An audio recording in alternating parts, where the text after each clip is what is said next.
আজকের আলোচ্য বিষয় হচ্ছে প্যারাডাইজ লস্ট। প্যারাডাইজ লস্টে আমরা কী শিখব? প্যারাডাইজ লস্ট মানে হচ্ছে স্বর্গ হারিয়ে যাওয়া। এই ব্যাকগ্রাউন্ডটা মূলত সব থেকে বেশি ইম্পর্টেন্ট। এই ব্যাকগ্রাউন্ডে আমরা কী দেখতে পাবো? We must understand. যখন একটা কবিতা পড়ি তার ব্যাকগ্রাউন্ড গুরুত্বপূর্ণ, কিন্তু যখন আমরা প্যারাডাইজ লস্ট পড়ি তখন ব্যাকগ্রাউন্ডটাই সব কিছু, বুঝতে পারলে? এটা পুরোপুরি বাইবেলের উপর দাঁড়িয়ে আছে। প্যারাডাইজ লস্ট কিসের উপর দাঁড়িয়ে আছে? সম্পূর্ণভাবে বাইবেলের উপর দাঁড়িয়ে আছে। এই প্যারাডাইজ লস্টে আমাদের মানেটা জানতে হবে। প্যারাডাইজ লস্ট কোন যুগে লেখা হয়েছে সেটা জানতে হবে। মিল্টনের ব্যক্তিগত পার্সপেক্টিভ এবং ভিউ পয়েন্টটা আমাদের জানতে হবে। প্যারাডাইজ লস্ট যখন লেখা হচ্ছে, মিল্টন জেলের ভেতর লিখছেন। এটা মিল্টন কী অপরাধ করেছিলেন যে তাকে জেল যেতে হয়েছিল? মিল্টনের একটাই অপরাধ ছিল যে মিল্টন মূলত ডেমোক্রেসিকে সমর্থন করেছিলেন উগ্রভাবে, এবং ডেমোক্রেসিকে সমর্থন করতে গিয়ে যে সেই যুগে রাজা ছিল, যার নাম ছিল চার্লস ওয়ানকে সবাই মিলে অলিভার ক্রমওয়েলের নেতৃত্বে চার্লস ওয়ানকে এক্সিকিউট করা হয়েছিল। এই অলিভার ক্রমওয়েলের ল্যাটিন সেক্রেটারি ছিলেন মিল্টন। তো তারপর যাই হোক, রাজতন্ত্রকে তুলে ফেলা হলো, উচ্ছেদ করা হলো, এবং রাজতন্ত্রকে তুলে ফেলে উচ্ছেদ করে ডেমোক্রেসি আনা হয়েছিল। মিল্টন এই ডেমোক্রেসিকে সমর্থন করেছিল, কিন্তু ডেমোক্রেসিকে সমর্থন করার পরে ডেমোক্রেসি কিন্তু চললো না। ডেমোক্রেসি ব্যর্থ হয়ে গেল কিছুদিনের মধ্যে, যখন অলিভার ক্রমওয়েল ডেমোক্রেসিকে চালাতে পারলেন না। এবং কিছুদিন পর লোকেরা বললো না না না, রাজতন্ত্রই ভালো, নিয়ে রাজতন্ত্রকে পুনরায় ফিরিয়ে আনা হলো। তখন ডেমোক্রেটিক সাপোর্টার যারা ছিলেন তাদের উপর সকলের উপর পানিশমেন্ট হয়েছিল। মিল্টনকে তো ফাঁসি দিয়ে দেওয়ার কথা ছিল বা মৃত্যুদণ্ড দেওয়ার কথা ছিল, তবু মিল্টনকে শেষ পর্যন্ত তার বন্ধু বাঁচিয়ে নেয়। এবং মিল্টনের কবি বন্ধু ছিল, একজন পোয়েট ফ্রেন্ড ছিলেন, তো সেই বন্ধু তাকে বাঁচিয়ে নিয়েছিলেন। এবং কিন্তু তার এতটা ক্ষমতা ছিল না যে মিল্টনকে রিলিজ করে দেওয়া হবে। অপশান দুটোই ছিল, হয় একে ফাঁসি দাও বা একে আজীবন কারাদণ্ড দিয়ে দাও, অ্যাটলিস্ট বেঁচে থাকুক মানুষটা। তো সেই জন্য তাকে আজীবন কারাদণ্ড দেওয়া হয়েছিল মিল্টনকে। তার একটাই দোষ ছিল, ওই was a democratic supporter, right? কে? মিল্টনকে ডেমোক্রেটিক সাপোর্টার হওয়ার জন্য উগ্র সাপোর্টার ছিলেন, এবং মহারাজার মৃত্যুতে ইনি রোল প্লে করেছিলেন। তো সেই জন্য মিল্টনকে আলটিমেটলি জেলের মধ্যে রাখা হয়। জেলের মধ্যে মিল্টন যখন থাকতে শুরু করলেন, জেলের মধ্যে যখন তিনি থাকতে শুরু করলেন, তখন মিল্টন আস্তে আস্তে অন্ধ হয়ে গেলেন, দেখতে পেলেন না, মানে ব্লাইন্ড হয়ে গেছিলেন। এবং কী হলো, শেষ জীবনে তিনি মনে করলেন আমি একটা বই লিখব, এবং সেই বইটা চিন্তা ভাবনা করতে তার 14 বছর লেগে গেছিলো। জেলে সারাটাই জীবন ছিলেন বলতে গেলে। তো সেই 14 বছর ধরে প্যারাডাইজ লস্ট লিখেছিলেন। এই যে লিখেছিলেন, অন্ধ অবস্থায় লিখেছিলেন। মানে তা দেখো, যে লিখছে কলম করে সেইটা বড় কথা নয়, যার থিঙ্কিংটা সেইটা হলো বড় কথা। আমি গল্প বলছি, গল্পটা বানিয়ে বানিয়ে একটা এপিক বলছি, আমি বললাম কুমকুম তুমি লিখো, তাহলে ক্রেডিটটা কার? যে লিখছে তার নাকি যে বানাচ্ছে? যে বানাচ্ছে। তো মিল্টন অন্ধ হয়ে গেছিল, কী করে লিখলো এই প্রশ্ন করে কিছু লাভ নেই, ঠিক আছে? তার যে মেয়ে ছিল, মিল্টনের মেয়েও এসে হেল্প করেছে অনেকবার লেখালেখির ব্যাপারে, বুঝতে পারলে কিনা? তো মিল্টন মোট কথা এই অন্ধ অবস্থাতে যখন রাজনৈতিক ক্ষমতা হারিয়ে ফেলেছে, জেলের ভিতরে রয়েছে, ডেমোক্রেটিক ভ্যালিউজের জন্য তাকে জেলে পৌঁছাতে হয়েছে, এই অবস্থাতে বৃদ্ধাবস্থা চলে এসছে, জীবনের শেষ পর্যায়ে চলে এসছে, এইরকম পর্যায়ে তিনি এই কবিতাটি লিখছেন, যেন তিনি জীবনের সমস্ত সুখকর অনুভূতি, জীবনের সমস্ত ভালো ভালো জিনিসগুলো তার জীবন থেকে চলে গেছে, যেন প্যারাডাইজটাই লস্ট হয়ে গেছে তার লাইফ থেকে। প্যারাডাইজ মানে কি? প্যারাডাইজ মানে স্বর্গ। প্যারাডাইজ কোথায় থাকে? সাধারণত ভাবি যে স্বর্গে থাকে, উপরে থাকে, সেটা হলো মিথোলজিক্যাল প্যারাডাইজ। কিন্তু যখন আমি বলি যে তুমি খুব আনন্দে রয়েছে রিয়া, মানে প্রচণ্ড খুশিতে আছে, তখন তুমি বলছো যেমন স্বর্গে আছি যেমন মনে হচ্ছে, বলি না? Right, understand? তো প্যারাডাইজ মানে যেমন একটা মিথোলজিক্যাল প্যারাডাইজ বা হেভেনের কথা বুঝি। প্যারাডাইজ মানে খুব খুশি হয়ে যাওয়াটাকে প্যারাডাইজ বলা হয়, যে you are very happy, that's also paradise. যখন বলছে প্যারাডাইজ লস্ট, তার মানে কি হচ্ছে? জীবনের সুখ স্বাচ্ছন্দ্য, খুশি, শান্তি সব চলে গেছে, তখন সেটাকেও প্যারাডাইজ লস্ট বলা হচ্ছে। একটা হচ্ছে মিথোলজিক্যাল প্যারাডাইজ লস্ট, একটা হচ্ছে মেন্টাল প্যারাডাইজ লস্ট। কেউ ধর প্রচণ্ড দুঃখে রয়েছে, তখন তাকে বলি না, ওর মধ্যে এখন ধর সাপোজ আমি বলছি কেউ প্রচণ্ড দুঃখে রয়েছে, তখন আমি বলি সে নরকে যেন আছে। তো এটা কিন্তু এটা হচ্ছে মানসিকভাবে সে নরকের মধ্যে পৌঁছে গেছে, বুঝতে পারলে কিনা? ঠিক সেই রকমভাবে যখন তুই খুব খুশি থাকিস, ঠিক আমরা বলি যেন আমি স্বর্গে আছি, এত খুশি খুশি মনে হচ্ছে। তো এখানে যখন বলা হচ্ছে প্যারাডাইজ লস্ট, তার মানে হচ্ছে যেন তোর জীবন থেকে শান্তি, সুখ, স্বাচ্ছন্দ্য সব চলে গেছে, এইটা বলা হচ্ছে। So this is paradise lost. বলো বুঝতে পারলে কিনা? Everybody gets it clear? Now the point is that, তাহলে কবিতার নামটা বুঝলাম এতক্ষণে। প্যারাডাইজ লস্ট মানে কি? প্যারাডাইজ লস্ট মানে কি? স্বর্গ হারানো। স্বর্গ হারানো। কোন স্বর্গ হারানোর কথা বলছে? এখানে দুটো স্বর্গেরই কথা বলা হচ্ছে। একটা হচ্ছে মিথোলজিক্যাল হেভেন, মিথোলজিক্যালি মানে পুরাণ তত্ত্ব নিয়ে যে স্বর্গের কথা পাই, সেই স্বর্গ হারানোর কথা বলছে, সেই বাইবেলের গল্পটা জানবো। আর আরেকটা হচ্ছে mental happiness, mental happiness lost, losing the mental happiness, সেটা হচ্ছে প্যারাডাইজ লস্ট, সেটা হচ্ছে প্যারাডাইজ লস্ট। এখানে দুটো বিষয়ে আমাদের আলোচনা করতে হবে, বুঝতে পারলি কিনা? লিখছেন কে? John Milton. তো জন মিল্টনকে যদি আমরা দেখি, একটা ধনী পরিবারের ছেলে, ছোট শৈশব খুব ভালো কেটেছে, প্রচণ্ড জ্ঞানী মানুষ ছিলেন, ভালো ভালো টিচার পেয়েছেন লাইফে, প্রচুর পড়াশোনা করেছেন এবং ল্যাটিনে একজন পণ্ডিত ব্যক্তি ছিলেন জন মিল্টন। যখন মাঝ বয়স চলছিল তখনও জন মিল্টনের খুবই ভালো জীবন ছিল, কারণ রাজনৈতিক দিক থেকে চরম শীর্ষ পর্যায়ে পৌঁছে গেলেন। সেই যুগকার প্রধানমন্ত্রী বলতে পারো বা সব থেকে ক্ষমতা সম্পন্ন ব্যক্তি, তার নাম হলো অলিভার ক্রমওয়েল। অলিভার ক্রমওয়েলের সাথে সবসময় থাকতেন, মানে পলিটিক্যালি ভেরি পাওয়ারফুল পারসন ছিলেন, বুঝতে পারলে কিনা? এবং ডেমোক্রেসিকে সমর্থন করেছিলেন, ডেমোক্রেসিকে ইংল্যান্ডে এনেছিলেন রাজতন্ত্রকে উচ্ছেদ করে। তার পেছনে এই অলিভার ক্রমওয়েলের সাথে সাথে জন মিল্টনও অ্যাক্টিভ ভূমিকা পালন করেছিলেন, বুঝতে পারলে কিনা? শেষ জীবনে তার পলিটিক্যাল পাওয়ার চলে যায়, ডেমোক্রেসি চলে যায় এবং আবার রাজতন্ত্র ফিরে আসে এবং একে জেলের মধ্যে রেখে দেওয়া হয়। তাহলে this is all about in a sentence about John Milton. এটা হলো জন মিল্টন সম্বন্ধে এক দু কথা। তাহলে কবি সম্বন্ধে জানলাম, কবিতার নাম সম্বন্ধে জানলাম। এবার প্রশ্ন হচ্ছে কি ধরনের কবিতা এটা? এটা একটা এপিক পোয়েম, এটা একটা এপিক পোয়েম মানে মহাকাব্যিক কবিতা, এটা একটা মহাকাব্যিক কবিতা বা এপিক পোয়েম। এখন প্রশ্ন হচ্ছে এই যে এপিক পোয়েমটা রয়েছে, এই এপিক পোয়েমটা বা মহাকাব্যের যে কবিতাটা রয়েছে, এপিক পোয়েম বা মহাকাব্যিক কবিতা রয়েছে, আমরা জানি সবাই যে এপিক পোয়েমকে দুই ভাগে ভাগ করা যায়। একটা হচ্ছে প্রাইমারি এপিক, একটা হচ্ছে সেকেন্ডারি এপিক। প্রাইমারি এপিক সাধারণত আদি যুগে লেখা হয় কোনো একটা ঐতিহাসিক ঘটনাকে কেন্দ্র করে, যেমন Ramayana, the Mahabharata, the Iliad, the Odyssey. কোনো একটা ঘটনা ঘটেছিল, সেই ঐতিহাসিক ঘটনাকে কেন্দ্র করে এপিকগুলো লেখা হয়, বুঝতে পারলে? কিন্তু সেকেন্ডারি এপিক যেটা হয় সেটা কিন্তু কোনো একটা সোর্স এক্সিস্ট করছে, কোনো একটা এপিক রয়েছে, সেই এপিকটার উপরে লেখা হয়। কোনো একটা মহাকাব্য রয়েছে, কোনো একটা লিটারেরি ক্রিয়েশন রয়েছে, সেইটাকে ধরে নিয়ে লেখা হয়, বুঝতে পারলে? এটা বরাবরই রিটেন ট্র্যাডিশনে থাকে। যেমন ধরো আমি যদি বলি প্রাইমারি এপিক, সবসময় প্রাইমারি এপিক যখনই পাই আমরা, সেটা মুখে মুখে আসে, ওরাল ট্র্যাডিশনে আসে। তার কারণে এতই পুরানো, হয়তো সেই যুগে কেউ লেখেইনি জিনিসটা, পরবর্তী সময়ে হয়তো লেখালেখি হয়েছে, কিন্তু মেনলি মানুষ জেনেছে মুখে মুখে, ওটা হলো ওরাল ট্র্যাডিশন, ওটা হলো প্রাইমারি এপিক। বাট এই প্যারাডাইজ লস্ট কোনো প্রাইমারি এপিক নয়। যেমন বিউল্প যদি পড়ি, যেমন আমরা ইলিয়াড পড়ি, ইলিয়াডটা বিউল্পটা বলাটা ঠিক হবে না, যদিও ওটা প্রাইমারি ক্যাটাগরিতেই পড়বে, তবু the Iliad, the Odyssey, the Ramayana, the Mahabharata primary category, primary epic. কিন্তু এই যে এইটা পড়বো আমরা প্যারাডাইজ লস্ট, এটা হচ্ছে সেকেন্ডারি এপিক। সেকেন্ডারি এপিক প্রথম থেকেই লিখিত আকারে থাকবে, তাই এটার মধ্যে কোনো ভ্যারিয়েশন পাবে না, তো অ্যাজ ইট ইজ সেই যুগে যা লেখা হয়েছে এই যুগেও তাই পাবে। আচ্ছা, বাংলাতে কি এরকম কোনো সেকেন্ডারি এপিক আছে? আছে, অফকোর্স আছে। মাইকেল মধুসূদন দত্ত, যে এই কাশীপুরে যারা থাকো তোমরা জানবে, মাইকেল মধুসূদন দত্ত ওখানেও রাজবাড়িতে ছিলেন। তো সেই মাইকেল মধুসূদন দত্ত একটা অসাধারণ মেঘনাদ বধ মহাকাব্য লিখছেন, মেঘনাদ বধ মহাকাব্য। তো মেঘনাদ বধ মহাকাব্য বেসিক্যালি রামায়ণের উপরেই দাঁড়িয়ে আছে। কিসের উপর দাঁড়িয়ে আছে? রামায়ণের উপর, মানে অন্য একটা লিটারেরি ক্রিয়েশনের উপর দাঁড়িয়ে আছে। এইটা যেমন প্যারাডাইজ লস্ট যে পড়বো, এটা বাইবেলের উপর দাঁড়িয়ে আছে। কিসের উপর দাঁড়িয়ে আছে? বাইবেলের উপর। তো সেকেন্ডারি এপিক মূলত স্বাধীন নয়, এ অন্য কারোর উপর নির্ভর করে থাকে, বুঝতে পারলে কিনা?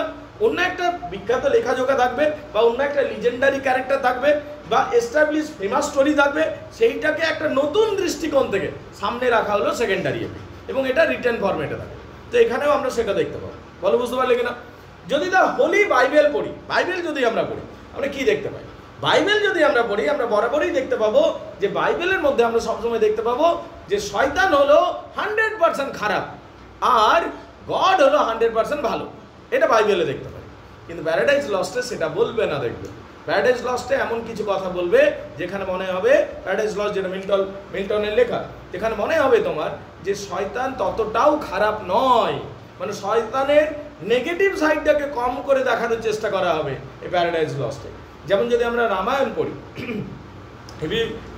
if you go through the Ramayana যদি পড়ি, আমরা ওখানে জানবো রাবণ এবং রাবণের দলের সবাই খারাপ, এমনি ভাবি, তাই না?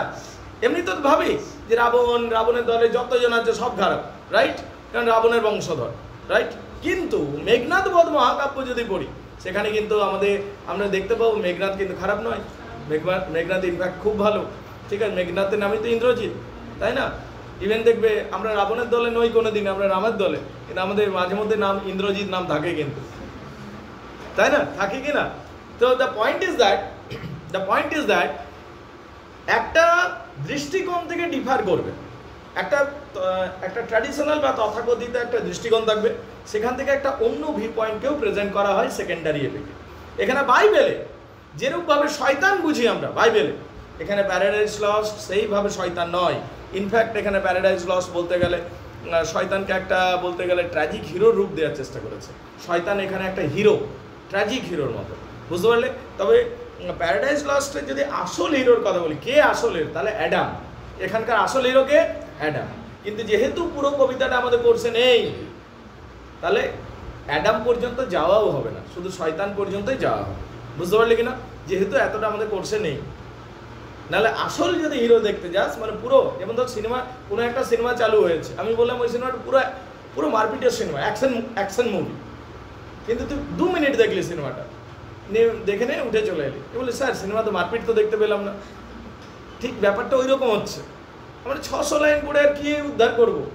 আছে ধর কয়েক হাজার লাইনের কবিতা, এখানে 600 লাইন পড়ে তুমি হয়তো হিরো পর্যন্তও পৌঁছাতে পারবে না, বুঝতে পারলে কিনা? এটা অ্যাকচুয়াল হিরো, প্যারাডাইস লস্টের অ্যাকচুয়াল হিরোকে অ্যাডাম, মনে রাখবে। কিন্তু আমাদের যেটুকু কোর্সে রয়েছে সেখানে শুধু শয়তান তত্ত্বটাই দেখতে পাবো, মানে শয়তান থাকা এবং শয়তান কি করে শয়তান হলো, কিভাবে সে আচরণ করছে, সে কিভাবে নিজের বন্ধুদের উদ্বুদ্ধ করছে, কিভাবে তার মাইন্ডসেট রয়েছে, নরকের বর্ণনা রয়েছে, এগুলো আমাদের কোর্সে রয়েছে, বুঝতে? ইয়েস, এইগুলো দেখতে পাবো, বুঝতে পারলে? এবং নরকে কিভাবে কষ্ট পাচ্ছে, নিজের বন্ধুদের উঠে দাঁড়াতে বলছে, সমস্ত কিছু দেখতে পাবো। কিন্তু এইটা করতে গেলে আমি যেটা আবার বলছি যে বাইবেলের কিছু অংশ জানা দরকার। যেমন বলছে প্রথমেই শুরু হচ্ছে বাইবেল কিভাবে শুরু হচ্ছে জানো? বাইবেলে বলছে দেয়ার ওয়াজ নাথিং এক্সেপ্ট গড। একদম প্রথমে পরমেশ্বর ছাড়া কিছুই ছিল না। তারপর গড ঠিক করলেন যে আলো বানাবো, অন্ধকার বানাবো, মানে দিন বানাবো, রাত্রি বানাবো। প্রথমে গড ছাড়া কোনো কিছুই ছিল না, তারপর গড ডিসাইড করছেন যে দিন বানাবো, রাত বানাবো, নিয়ে গড দিন এবং রাত সৃষ্টি করলেন। তারপর গড একদিন করে সব জিনিসগুলো বানালেন। একদিন জল বানালেন, একদিন মাটি বানালেন, একদিন প্রাণীকুল বানালেন, একদিন বৃক্ষ বানালেন, এমনি করে এক একটা দিনে এক একটা জিনিস বানিয়েছিলেন। তারপর একদিন গড বিশ্রাম নিয়েছিলেন, সেই দিনটা হলো রবিবার, বুঝতে পারলে কিনা? সেই দিনটাতে গড বিশ্রাম নিয়েছেন। দেখবে সেই জন্য খ্রিস্টান কালচারে বা খ্রিস্টান ডমিনেটেড কান্ট্রিতে সানডেটাকে হলিডে হিসাবে ঘোষিত করা হয়েছে। ইন্ডিয়াতে কিন্তু কোনোদিনই সানডে হলিডে ছিল না আগে।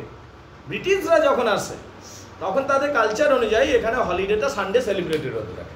তো সেই কালচার আজও আমরা নিয়ে যাচ্ছি, বুঝতে পারলে কিনা? কিন্তু এটা ব্রিটিশরাই শুরু করেছিল। রবিবার যে ছুটির দিন হবে, এটা লজিক কি? What is the logic? Logic আর কিছুই নয়, ওই রবিবার দিনটাতে চার্চে যায় মানুষজন, বুঝতে পারলে কিনা? তো ব্রিটিশ মানুষরা এখানে যারা আসতেন আমাদের ডোমিনেট করার জন্য, আজকেও চার্চে যেতে হতো রবিবার দিনটাতে। তো তখন একটা দিন তো ছুটি দিতেই হবে সপ্তাহে, রবিবারটাকে ছুটি ঘোষণা করা হয়েছিল। So that was the system, বুঝতে পারলে কিনা? তার কারণ বলা হয় বাইবেলে যে গড একটা দিন ছুটি নিয়েছিলেন, বুঝতে পারলে? এবং সেই জন্য তারপরের দিন যখন গড ঘুম থেকে উঠলেন খুব ফ্রেশ, এবং গড খুব খুশি ছিলেন। সেই খুশি হওয়ার জন্য একটু মাটি নিলেন, মাটি, সয়েল, এবং মাটি নিয়ে একটা মূর্তি বানিয়ে ফেললেন এবং মূর্তির মধ্যে জীবন দিয়ে দিলেন। সেই মূর্তিটা হলো প্রথম মানুষ, যার নাম হচ্ছে অ্যাডাম। কি নাম? অ্যাডাম। তাহলে মানুষের যে আমাদের পূর্বপুরুষ যার কাছ থেকে এসেছি তার নাম হলো অ্যাডাম। দেখো এই ঘটনাটা না শুধু বাইবেলের ঘটনা নয়, এই ঘটনাটা আবার হোলি কোরআনেও এটার উল্লেখ রয়েছে। আদম বলা হয়, ইংরাজিতে অ্যাডাম ইভ বলি আমরা। আমরা যদি এক্ষেত্রে আমরা যদি হলি কোরআনে যাই, ওখানে আদম এবং হবার কথা পাই, কিন্তু বেসিক্যালি সেম স্টোরি তুই বুঝতে পারবি। ঠিক আছে, ওখানে যেমন একটা সাপের কথা রয়েছে, এখানেও সাপের কথা রয়েছে, সবই। তো যাই হোক, বাইবেলে যেটা রয়েছে সেই হিসাবে আমি চলছি। বাইবেলে যেটা বলা হচ্ছে যে এখানে একটা গড একদিন খুশি হলেন, এবং গড কি করলেন, একটু মাটি নিয়ে একটা মানুষ বানিয়ে ফেললেন, এবং সেই মানুষ যে ছিল তার মধ্যে তিনি জীবন প্রদান করলেন। সেই মানুষটা হলো অ্যাডাম। এবং অ্যাডামকে রাখবেন কোথায়? গড তার জন্য একটা সুন্দর বাগান বানালেন। সেই বাগানটার নাম কি? Eden garden. ইডেন গার্ডেন, বুঝতে পারলে? কলকাতাতেও আছে, কিন্তু ওইখানে শুধু IPL খেলা হয় নাকি। আসলে ব্রিটিশরা ছিল, তো ব্রিটিশরা নামটা বাইবেল থেকেই নিয়ে দিয়েছিল, বুঝতে পারলে কিনা। তো যাই হোক, স্বর্গের যে উদ্যান, সেই উদ্যানের নাম কি? Eden garden. কি নাম? Eden garden. সেই ইডেন গার্ডেনে গড অ্যাডামকে রাখলেন। এবার অ্যাডাম খুশি খুশি হেঁটে হেঁটে যায়।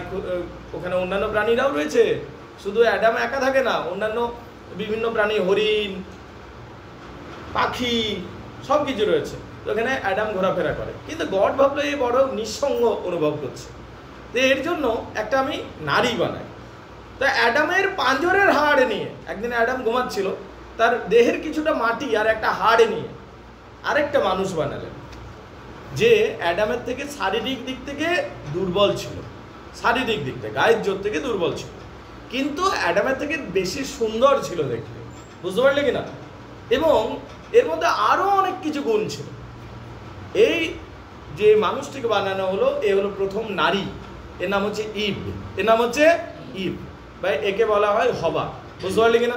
অ্যাডাম এবং ইভ সৃষ্টি হলো, এবং অ্যাডাম এবং ইভ যে সৃষ্টি হলো, এখান থেকে আমরা দেখতে পাই যে মানুষ ইডেন গার্ডেনে থাকতে শুরু করলো, হ্যাপি হ্যাপি। এইবারে এইরকম ইডেন গার্ডেনে হ্যাপি হ্যাপি আছে, ঠিক আছে। এবারে আরেকটা গল্প বোঝো, কি হলো ব্যাপারটা বোঝো। স্বর্গে গড শুধু সর্বশ্রেষ্ঠ, কে? গড। এবারে প্রচুর দেবদূত রয়েছে, বাকিরা সব সন অফ গড, দেবদূত ইত্যাদি ইত্যাদি। গডের যে ছেলে, উনি হলেন জেসাস ক্রাইস্ট। গড সবাইকে বানিয়েছে, বুঝতে পারলে কিনা, প্রত্যেকটা দেবদূতকে বানিয়েছে। এই দেবদূতদের মধ্যে একটা দেবদূত খুব স্পেশাল ছিল, গডের খুব প্রিয় ছিল একটা দেবদূত, এবং সেই দেবদূতটাকে বাকি দেবদূতরাও খুব পছন্দ করত, কারণ সেই দেবদূতটা দেখতে খুব হ্যান্ডসাম ছিল, খুব দক্ষ ছিল, খুব যোগ্য ছিল, এবং খুবই শক্তিশালী ছিল, এবং খুব ভালো ছিল দেবদূতটা। তার নাম ছিল লুসিফার। কি নাম? লুসিফার। লুসিফার নামটা কোনো খারাপ নাম নয়, কারণ স্বর্গে তুই কি ভাবছিস খারাপ নাম দেবে কোনো দেবদূত? যে এত ভালো দেবদূত, তা ভালো নামে তো দেবে। তো তার নাম ছিল লুসিফার। এখন লুসিফার মানে কি? লুসিফার মানে লাইট ব্রিঙ্গার, যে আলো আনে, তাকে লুসিফার বলা হয়। লাইট ব্রিঙ্গারকে লুসিফার বলা হয়, বুঝতে পারলে কিনা। তাহলে লুসিফার মানে কি? ওয়ান হু ব্রিংস লাইট, তাকে বলা হয় লুসিফার। এবং লুসিফার ভালো ছিল না খারাপ ছিল? ভালো ছিল। এবার লুসিফার কিন্তু নিজেকে মনে করতে শুরু করলো, আস্তে আস্তে তার মধ্যে অহংকার সৃষ্টি হয়ে গেল লুসিফারের মধ্যে। যেহেতু তার মধ্যে সে প্রচুর পপুলার ছিল, যেহেতু তাকে বাকি দেবদূতরাও পছন্দ করতো, এবং লুসিফার নিজেকে লিডার মনে করতে শুরু করলো। I am the leader and I am the next God, সে বলতে শুরু করলো। কে? লুসিফার। গড সত্যি এই বলো, ওকে 1 মিনিট। আচ্ছা, এরপরে আসছি আমি। দেখো, লুসিফার নিজেকে শ্রেষ্ঠ মনে করতে শুরু করলো, এবং লুসিফার মনে করলো আই এম দ্য বেস্ট, এবং আমি এই গড হব। গড সত্যি নেক্সট গডকে ঘোষণা করতেন। তো লুসিফার পুরো দাঁড়িয়ে আছে আগ্রহের সাথে, বন্ধু থেকে বলছে আমি দেখি এবার আমি নেক্সট গড হব। গড অ্যানাউন্স করলেন, কিন্তু গড সেদিন কি অ্যানাউন্স করলেন? গড বুঝতে পেরে গেছিলেন যে লুসিফার অহংকারী হয়ে গেছে। গড সেদিন বললেন আমি নেক্সট গড হিসাবে রাখলাম জেসাস ক্রাইস্টকে, যিশু খ্রিস্টকে। তখন লুসিফারের রাগ হয়ে গেল। লুসিফার বলল আমি এই গডের এই সিদ্ধান্তকে মানি না, এবং লুসিফার ঈশ্বরের বিরোধিতা করল, এবং সরাসরি ঈশ্বরের বিরুদ্ধে চলে গেল লুসিফার। লুসিফার যেহেতু খুব পপুলার ছিল, এক দল দেবদূত লুসিফারের সাইডে চলে গেল, আর একদল দেবদূত গডের সাইডে থাকে। এইবারে স্বর্গে লড়াই শুরু হলো। কাতে কাতে লড়াই শুরু হলো? স্বর্গে লড়াই শুরু হলো। কাতে কাতে লড়াই শুরু হলো? 2 দলের মধ্যে। এক দল হচ্ছে লুসিফারের দল, আরেকটা হচ্ছে গডের দল। এই প্রচণ্ড যখন লড়াই চলছে, ভয়ানক যখন লড়াই শুরু হয়ে গেছে, এই লড়াইয়ের মধ্যে আমরা দেখতে পাচ্ছি, এই যখন লড়াই চলছে আমরা দেখতে পাচ্ছি কিছু কোয়েশ্চেন। Let's get start. আমি যেটা বলছিলাম, কি বলছিলাম যেন, তাহলে স্বর্গে যেন দুটো দল হয়ে গেল, একদিকে হলো গডের দল আর একদিকে হলো লুসিফারের দল, নিয়ে প্রচণ্ড লড়াই শুরু হলো।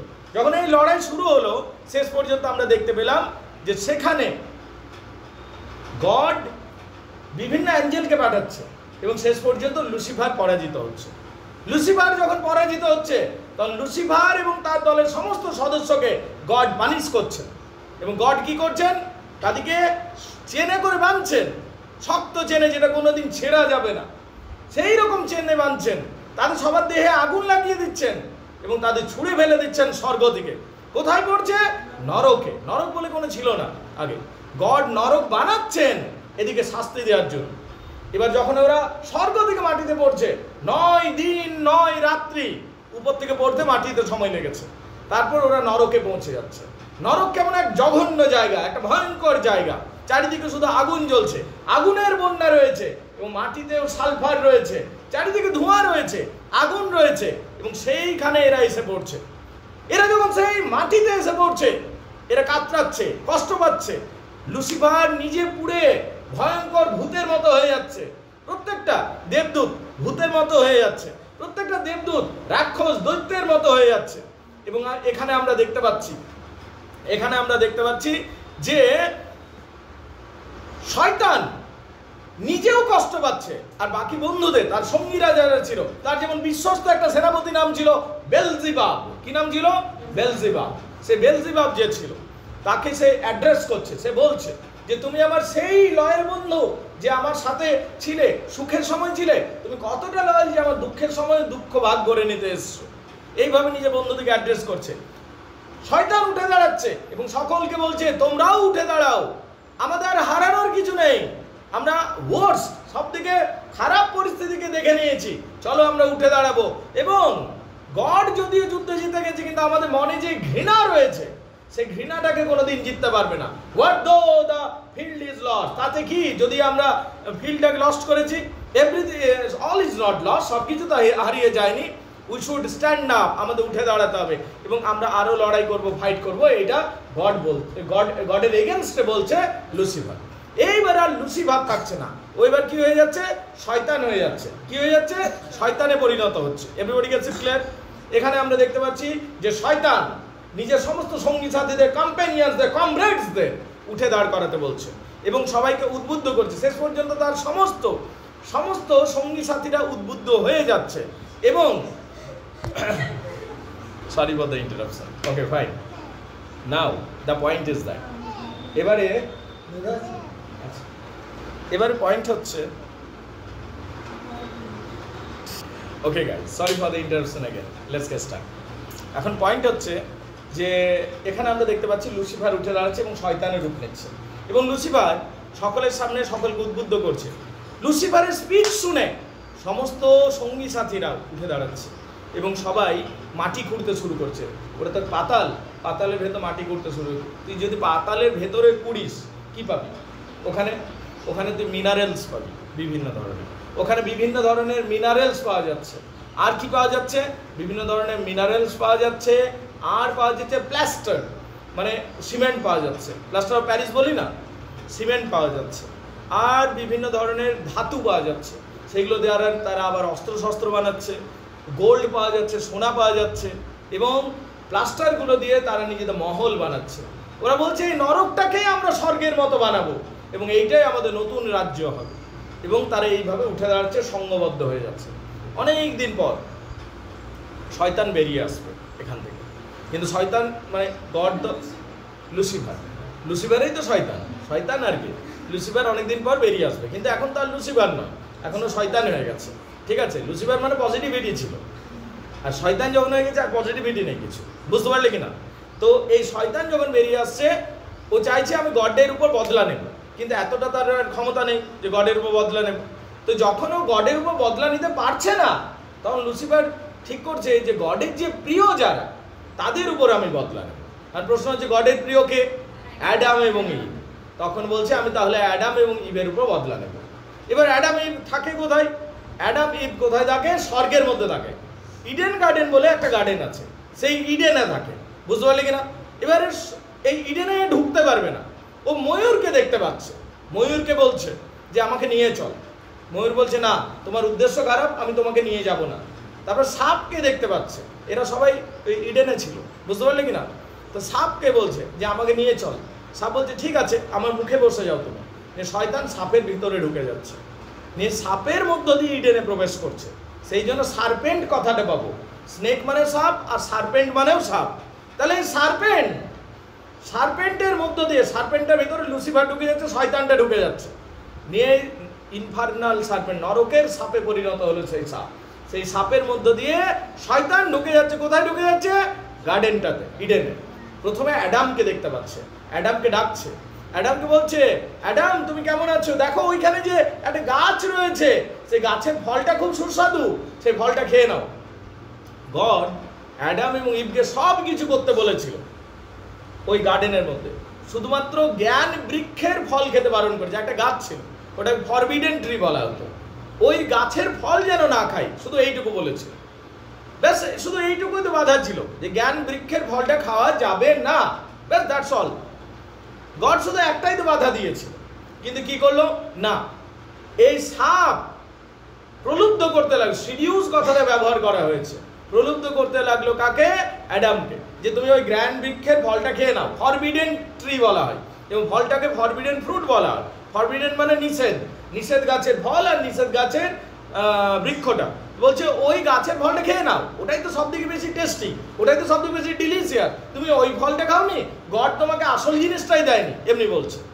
তখন অ্যাডাম বলছে না, আমি ওটা নেব না, কারণ অ্যাডাম সংযম ক্ষমতা দেখাচ্ছে, না আমি গডের এগেনস্টে যাব না, এবং ও না করে দিচ্ছে। অ্যাডাম চলে গেল। একটু পরে ইভ আসছে। ইভ যখন আসছে, সাপটা এই যে ইনফার্নাল সার্পেন্ট যে রয়েছে, নরকের সাপটা যে রয়েছে, সেই ইভকে প্রলুব্ধ করছে, সিডিউস করছে, এবং ইভকে বলছে ইভ ওই ফরবিডেন ট্রির ফরবিডেন ফ্রুটটা খাও, ওটার মধ্যে সব থেকে বেশি স্বাদ আছে এবং সেইটাই হলো সব থেকে বেশি আগ্রহের বিষয়বস্তু, লেটস ইট ইট, চলো ওইটা খাওয়া যাক। গড চাই না যে এত সুস্বাদু জিনিস তুমি খাও, তুমি ওটা খেয়ে নাও, এইভাবে তাকে ভুল বোঝাচ্ছে। ইভ তখন যাচ্ছে এবং ওই ফলটা খেয়ে নিচ্ছে। ইভ যখন ফল খেয়ে নিচ্ছে, অ্যাডাম ছুটে আসছে, তুমি এটা কি করলে ইভ? কিন্তু অ্যাডামও বললো তাহলে আমিও তোমার সাথে আছি। বল না, হিন্দিতে একটা ডায়লগ আছে, হাম তো ডুবে সনম তুম ভি চলো, নাকি না কি বলে? তো বেচারে অ্যাডামের দোষ ছিল না, তো কি হলো, ওর গার্লফ্রেন্ড চলে যাচ্ছে, তখন বলছে তো লয়াল বয়ফ্রেন্ড, তাই না? তো বলছি চলো আমিও যাবো।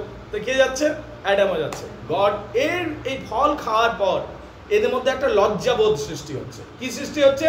লজ্জাবোধ। এরা বলছে সঙ্গে সঙ্গে এরা নিজেদের ন্যাকেড, এতদিন এরা ন্যাকেড ছিল, যে মুহূর্তে ফলটা খাচ্ছে এরা নিজেদের দেহকে ঢাকতে শুরু করছে, গাছ লতা পাতা দিয়ে ঢাকতে শুরু করছে। গড তো সবই বুঝে গেছেন। গড তখন এদিকে বলছে তোমাদেরকে একটাই তো নির্দেশ দিয়েছিলাম, যে শুধু ওই নিষেধ করেছিলাম, সেইটাও তোমরা শুনলে না, আমার কথা অমান্য করলে, তাই তোমাদেরকে এই স্বর্গ থেকে বিচ্যুত করব, স্বর্গ থেকে তোমাদের তাড়িয়ে দেবো। এবং অ্যাডাম এবং ইভকে স্বর্গ থেকে তাড়িয়ে দেওয়া হচ্ছে। তার প্রথমবার পৃথিবীতে আসছে এবং পৃথিবীতে আসার সাথে সাথে জন্ম মৃত্যু চক্র শুরু হয়ে যাচ্ছে, বুঝতে পারলে কিনা? এর আগে পর্যন্ত এই পৃথিবীতে এদের কাছে না মৃত্যুর কিছু ভয় ছিল, না কষ্ট ছিল, না দুঃখ ছিল। যাই হোক, পৃথিবীতে এইভাবে আমাদের পূর্বপুরুষরা প্রথমবার এইভাবে পৃথিবীতে আসছে, বলো বুঝতে পারলে কিনা? Everybody gets it clear? Forbidden fruit খাওয়ার জন্য আমাদের পূর্বপুরুষরা অ্যাডাম এবং ইভ পৃথিবীতে আসছে। এরপরে আমরা দেখতে পাই অনেক দিন ভাবে এরকম চলবে, অ্যাডাম ইভের ছেলে মেয়ে হবে ইত্যাদি ইত্যাদি করে পুরো পৃথিবীটা একদম তোমার কি হয়ে যাবে? পলিউটেড হয়ে যাবে একটা সময়। তারপর আবার গড একদিন কি করবে? মহাপ্লাবন নিয়ে আসবে। সেই টু হিজ কয় মিস্ট্রেস পড়াতে গিয়ে আমি বোঝালাম, মহাপ্লাবন নিয়ে আসবে, চারিদিকটা বন্যাতে ভর্তি করে দেবে। সেই টু হিজ কয় মিস্ট্রেস বলছে না Andrew Marvell, I shall love you 10 years before the flood. কোন ফ্লাডের কথা বলেছে? এই ফ্লাডের কথা বলেছিল। বলছে একটা মহাপ্লাবন নিয়ে আসবে, গড বলবে পৃথিবীটাকে পরিষ্কার করা দরকার। এবং প্রত্যেকটা ধর্মগ্রন্থেই তুমি মোটামুটি এই ফ্লাডের কথা পাবে তুমি, ঠিক আছে? তখন নোয়া বলে একটা ক্যারেক্টার থাকবে। কে? নোয়া। নোয়া নোয়া গানটা মনে পড়ে গেল, দেখ। ঠিক আছে না? না তো সেই দ্য পয়েন্ট হচ্ছে এই নোয়া থাকবে, ও একটা বিশাল জাহাজ বানাবে, সেই জাহাজে প্রত্যেকটা স্পিসিস দুটো দুটো করে নিয়ে নেবে, তারপর এই বন্যা যখন সব কিছু পরিষ্কার করে দেবে, তারপর আবার পৃথিবী নতুন ভাবে সৃষ্টি হবে। So this is the new world. বলে বুঝতে পারলে কিনা?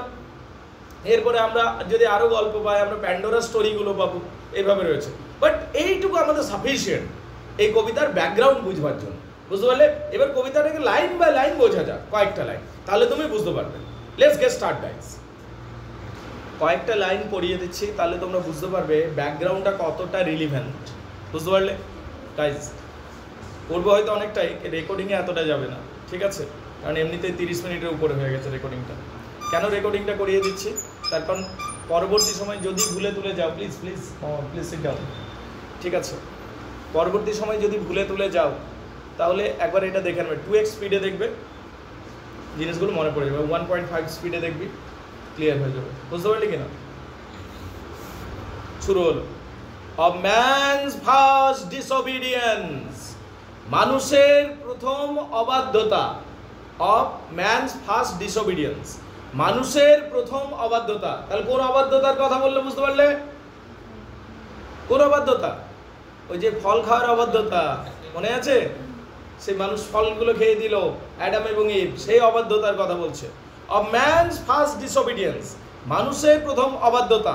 And the fruit of the forbidden tree, এবং নিষেধ গাছের ফল, এবং নিষেধ গাছের ফল। কোন নিষেধ গাছ বুঝে গেছো?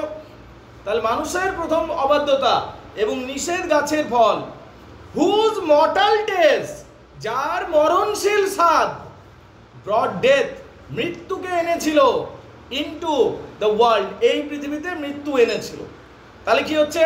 অফ ম্যানস ফার্স্ট ডিসঅবিডিয়েন্স, মানুষের প্রথম অবাধ্যতা। And the fruit of the forbidden tree, এবং নিষেধ গাছের ফল। হুজ মর্টাল টেস্ট, যার মরণশীল স্বাদ। ব্রড ডেথ, এনেছিল মৃত্যুকে, কারণ এরা পৃথিবীতে এলো তবেই তো মৃত্যু এলো, তার আগে তো ছিল না। ব্রড ডেথ, এনেছিল মৃত্যুকে। ইনটু দ্য ওয়ার্ল্ড, এই পৃথিবীতে। অ্যান্ড, এবং অল আওয়ার ও, সাথে সাথে এসেছিল আমাদের সমস্ত যন্ত্রণা। ও মানে যন্ত্রণা, বুঝতে পারলে? With the loss of Eden, Eden হারানোর সাথে সাথে, ইডেন হারানোর সাথে সাথে। এই পর্যন্ত বলো ক্লিয়ার কিনা? এই পর্যন্ত বলো ক্লিয়ার কিনা? দেখে নাও কার কি অসুবিধা, বলো, প্রশ্ন করো, জিজ্ঞেস করো আমাকে। এবং আমাদের মনে রাখতে হবে, যে পৃথিবী যখন আবার পলিউটেড হতে শুরু করলো, তখন গড ভাবলেন যে না, মানুষগুলো সব পাপী হয়ে যাচ্ছে, এগুলোকে উদ্ধার করতে হবে আমাকে। আবার এদিকে স্বর্গে কি করে আসতে পারে তার রাস্তা বলে দিতে হবে। তো গড ভাবলেন এবার কি, এবার আমি আমার ছেলেকে পাঠাবো। গডের ছেলে হলো son of god, Jesus Christ. তিনি নিজের পুত্রকে পৃথিবীতে পাঠিয়ে দিলেন, যাতে মানুষকে স্বর্গ পাওয়ার রাস্তাটা তিনি বাতলে দেন। যীশুখ্রিস্ট এলেন, মানুষকে বললেন যে কি করে আমরা পুনরায় স্বর্গে যেতে পারি। যীশুখ্রিস্ট এলেন এবং বললেন আমরা শান্তিতে এই পৃথিবীতে থাকতে এসেছি, শান্তির বাণী প্রচার করলেন, এবং মানব কল্যাণের জন্য তিনি আত্মবলিদান দিলেন এবং মৃত্যুবরণ করে নিলেন, এবং গ্রেটার লাভ শো করলেন, যে মহান প্রেম, মহান ভালোবাসা কি জিনিস সেইটা বোঝালেন। এবং কি করে আমরা সে স্বর্গটাকে রিস্টোর করতে পারবো। স্বর্গ তো ছিলই আমাদের, অ্যাডাম ইভ তো ছিলই, আমরা তারপরে হারিয়েছিলাম স্বর্গটাকে। স্বর্গতে আবার কি করে যেতে পারি সেই রাস্তাটাও বাতলে দিলেন বা বলে দিলেন। বলো বুঝতে পারলে কিনা? এখানে দেখো, অফ ম্যানস ফার্স্ট ডিসঅবিডিয়েন্স, মানুষের প্রথম অবাধ্যতা। And the fruit of the forbidden tree, এবং সেই নিষেধ গাছের ফল। হুজ মর্টাল টেস্ট, যার মরণশীল স্বাদ। ব্রড ডেথ, এনেছিল মৃত্যুকে। ইনটু দ্য ওয়ার্ল্ড, এই পৃথিবীতে। অ্যান্ড অল আওয়ার ও, এবং আমাদের সমস্ত দুর্দশাগুলো, কষ্টগুলোকে। With the loss of Eden, আমরা ইডেনকে হারিয়েছিলাম। টিল, যতদিন না পর্যন্ত ওয়ান গ্রেটার ম্যান, যীশুখ্রিস্ট। ওয়ান গ্রেটার ম্যান মানে যীশুখ্রিস্ট। যতদিন না পর্যন্ত যীশুখ্রিস্ট, জিসাস ক্রাইস্ট, রিস্টোর আস, আমাদের পুনরুদ্ধার করলেন, আমাদের পুনরুদ্ধার করলেন। যতদিন না একজন মহান মানুষ আমাদের পুনরুদ্ধার করলেন। আর রিগেন দ্য ব্লিসফুল সিড, এবং সে ব্লিসফুল সিড মানে স্বর্গ, স্বর্গকে রিগেন মানে পুনরুদ্ধার বা পুনরায় ফিরে পাওয়ার উপায় বলে দিলেন। সিং হেভেনলি মিউজ, হে হেভেনলি মিউজ, হে স্বর্গের অনুপ্রেরণার দেবী, হে স্বর্গের অনুপ্রেরণার দেব, বুঝতে পারলে কিনা? হেভেনলি মিউজ, হেভেনলি স্বর্গের মিউজ যে অনুপ্রেরণা দেয়। হে সিং মানে গান গাও, হে অনুপ্রেরণা দেবী তুমি আমাকে গান গেয়ে বলো কি যে কিভাবে এই সমস্ত কিছু হলো। That on the secret top of orb, যে ওর্বের গোপন পর্বতের, ওর পর্বতের, ওর দেখো secret top of orb, orb হচ্ছে একটা পর্বত যেটার একটু গোপন চূড়ায় নাকি এই দেবীটা থাকেন। ক্লিয়ার না? ক্লিয়ার নয়? এই গোপন চূড়াতে থাকেন যিনি। Of Sinai did us inspire, এবং কি এবং এই যে এগুলো একটা একটা আছে না, ওর অ্যান্ড জিনাই, জিনাই হচ্ছে এই যে পর্বতটা রয়েছে তার লোয়ার রেঞ্জটা, বুঝতে পারলেন? Lower part of the hot range. এবং কি ওর্ব যেটা রয়েছে, এই যে ওর্ব কথাটা পেলাম, এটা হোর্বে বলা হয় অনেকে, ঠিক আছে? ডিডেস ইন্সপায়ার্ড দ্য সেফার্ড, এটা আবার আরেকটা বাইবেলের গল্প আছে। শোন বাইবেলের গল্পটা, একটা পবিত্র সেফার্ডের কথা পাই। পবিত্র সেফার্ড মানে মেষ পালক, যে মেষ পালক, হ্যাঁ, যে মেষ পালক মোজেসের সাথে রিলেটেড, গল্পটা মোজেসের সাথে রিলেটেড। সেই গল্পটা আরেকটা ব্যাকগ্রাউন্ড, তবে গিয়ে এই গল্পটা বুঝতে পারবে। মিশরে তখন ইহুদিদের কৃতদাস বানিয়ে রাখা হয়েছে। মিশরের যে রাজা ছিলেন তিনি একটা ভবিষ্যৎবাণী শুনলেন। কি ভবিষ্যৎবাণী? যে একটা সন্তান জন্ম নেবেন, ইহুদির রক্তের সন্তান জন্ম নেবেন, ইহুদিদের একটা সন্তান জন্ম নেবেন, এবং ইহুদিদের একটা সন্তান জন্ম নেবেন, এবং সেই ইহুদি সন্তান সমস্ত কৃতদাসদের মুক্ত করে দেবেন। এই একটা ভবিষ্যৎবাণী। যখন মিশরের রাজা এটা শুনলেন, তখন মিশরের রাজা কি করলেন? বললেন যত ইহুদি গণের সন্তান আছে সবাইকে মেরে ফেলো। এবং রাজা সৈনিকরা তাই করলো। কিন্তু একটা ইহুদি মা বাবা নিজের বুকে পাথর রেখে নিজের নবজাত শিশুকে জলে ভাসিয়ে দিয়েছে। সেই শিশুটি ভাসতে ভাসতে রাজার ঘরের যে নদীটা গেছে সেই রাজার রাজপ্রাসাদে ঢুকে গেল। রাজার যে বোন ছিল, সিস্টার, তার কোনো ছেলে মেয়ে ছিল না, সেই মেয়েটি সেই শিশুটিকে নিজের শিশু বলে রেখে নিল এবং সবাইকে বললো যে এটা আমার শিশু। তাহলে ইহুদি শিশু ওই রাজার ঘরেই বড় হতে শুরু করলো। এবার বড় হলো, সেই শিশুটির নাম হলো মোজেস। কি নাম হলো? মোজেস। এবারে এই ঘরেই রাজারও কিছুদিন পর একটা ছেলে হলো, তার নাম হলো রামেসিস দ্য সেকেন্ড। কি নাম? Ramesses the second. মোজেস এবং রামেসিস দ্য সেকেন্ড দুই ভাই হিসাবে বড় হচ্ছিল এবং দুজনেই যোগ্য ছিল। একদিন মহারাজা এবং রামেসিস দ্য সেকেন্ড জানতে পারলেন যে মহারাজ এবং রামেসিস দ্য সেকেন্ড জানতে পারলেন মোজেস হলো সেই সন্তানটা। কি করে জানতে পারলো সে নিয়ে বহু গল্পটা কমপ্লিকেটেড, কিন্তু জানতে পারলেন। জানার পর মোজেসকে বললেন যে তুমি যেহেতু সেই ভবিষ্যৎবাণীর অংশ, তোমাকে আমরা রাখবো না। তখন রামেসিস দ্য সেকেন্ড নেক্সট রাজা হয়ে গেল। আর মোজেসের রাজা হওয়ার কথা ছিল মিশরের, কিন্তু মোজেসকে তখন মরুভূমির মধ্যে একটা লাঠি দিয়ে আর দুটো রুটি দিয়ে আর একটু জল দিয়ে তাকে ছেড়ে দিল তার ভাগ্যের উপর। মোজেস সেই মরুভূমি পার করে দিল এবং অন্য দিকে চলে গেল। মোজেস সেখানে একটা মেষ পালকের মতন জীবন অতিবাহিত করত, পবিত্র মেষ পালক। সে ভুলেই গেছিল যে আমাকে গিয়ে পর ইহুদিদের বাঁচাতে হবে, সে ভুলেই গেছিল। থ্যাংক ইউ ভালোবাসা আমার জন্য বানিয়েছে, ঠিক আছে? মাই গুড গার্ল রাজকুমারী, ঠিক আছে? Okay, now the point is that Moses যখন ওখানে থাকতে শুরু করলো, ওখানে একটা বড় পাহাড় ছিল, সেই পাহাড়ের উপরে নাকি কেউ উঠতে পারতো না। তো মোজেস বললো তাহলে আমি উঠি। মোজেস সেই পাহাড়ে উঠতে শুরু করলো। কিছুটা ওঠার পর আর উঠতে পারছিল না। তখন তাকে কেউ যেন অনুপ্রেরণা দিয়েছিল।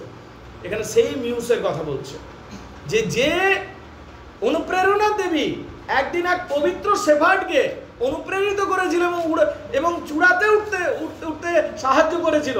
সেই অনুপ্রেরণার দেবীর কাছে আমি প্রার্থনা করছি যে আমি যেন এই কাজটাকে কমপ্লিট করতে পারি। বুঝতে পারলে কিনা? তো সেই পবিত্র চূড়াতে সে উঠলো এবং নাকি ঈশ্বরের বাণী শুনতে পেয়েছিলেন।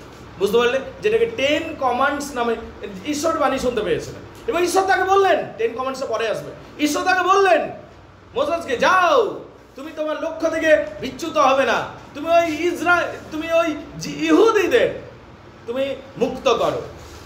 মোজেস নেমে আসছে এবং ইহুদিদের মুক্ত করার জন্য গিয়ে পর রামেসিসকে চ্যালেঞ্জ করছে এবং আলটিমেটলি ইহুদিদের মুক্ত করছে। বুঝতে পারলে কিনা? তো এই ঘটনার একটা রিফ্লেকশন এই লাইনে পেলাম।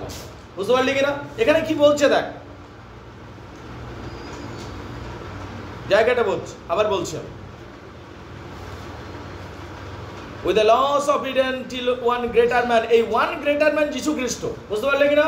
Jesus Christ, seeing heavenly muse গান গাও, that on the secret top of old Sinai it is inspired. Hey muse, তুমি একটা সময় সেফার্ডকে, সেফার্ড কোন সেফার্ড বুঝতে পারলে তো? মোসেস। সেফার্ডকে তুমি, সেফার্ড মানে মেষপালক, সেফার্ডকে তুমি অনুপ্রেরিত করেছিলে, the first taught to the chosen seed, এবং সেই সেফার্ড পরবর্তী সময়ে সমস্ত ইহুদিদের 10 কমান্ডস দিয়েছিল এবং বাইবেলটা শুনিয়েছিল, ঈশ্বরের বাণীগুলো শুনিয়েছিলেন ইহুদিদের। এদিকে চোজেন সেট বলা হয়, মানে ঈশ্বরের বাণী সব থেকে প্রথমে ইহুদিরা শুনতে পেয়েছে। কারা শুনতে পেয়েছে? ইহুদিরা। ঈশ্বরের বাণী কে শুনতে পেয়েছে? ইহুদিরা শুনতে পেয়েছে, এবং তাই তারা স্পেশাল পিপল, তাই তাদেরকে চোজেন সেট বলা হয়। তাহলে এখানে চোজেন সেট বলতে কাদিকে বলা হলো? ইহুদিদিকে বলা হলো। তার কারণ তারা প্রথমবার ঈশ্বরের বাণী শুনতে পেয়েছিল। বলছে, হে দেবী, হে অনুপ্রেরণার দেবী, তুমি একটা সময় মেষপালককে অনুপ্রেরিত করেছিলে, এবং সেই মেষপালক পাহাড় থেকে নেমে এসে ইহুদিদের সঠিক রাস্তায় নিয়ে গেছিল, তাদেরকে সঠিক ধর্মপথে নিয়ে গেছিল, যাদেরকে চোজেন সিড বলি। হে মিউস, তুমি আজকে আমাকেও অনুপ্রেরিত করো একইভাবে। বলো, বুঝতে পারলে কিনা? এইটা বলতে চাইছি যে, এবং আমাকে শেখাও ইন দ্য বিগিনিং। ওই মোসেস বা ওই পবিত্র শেফার্ড কি করেছিল? পবিত্র শেফার্ড ইহুদিদের বলেছিল যে কিভাবে স্বর্গ সৃষ্টি হলো, কিভাবে সমস্ত কিছু সৃষ্টি হলো, সেইগুলো আমি আজকে বলতে যাচ্ছি, আমাকে অনুপ্রেরিত করো। The shepherd who first taught the chosen seed, ওই শেফার্ড, ওই মেষপালক যে প্রথমবার যে শিক্ষা দিয়েছিল চোজেন সিড ইহুদিদের ইন দ্য বিগিনিং, যে একদম প্রথমে, how heaven and earth rose out of chaos, যে কিভাবে একদম প্রথমে স্বর্গ পৃথিবী সৃষ্টি হয়েছিল কেওস থেকে। এটাও একটা গল্প আছে, ব্যাকগ্রাউন্ড স্টোরি শুনে রাখ। একদম প্রথমে যখন কিছুই ছিল না, গড কিসের রূপ ধারণ করলেন? একটা ডাব পাখির রূপ ধারণ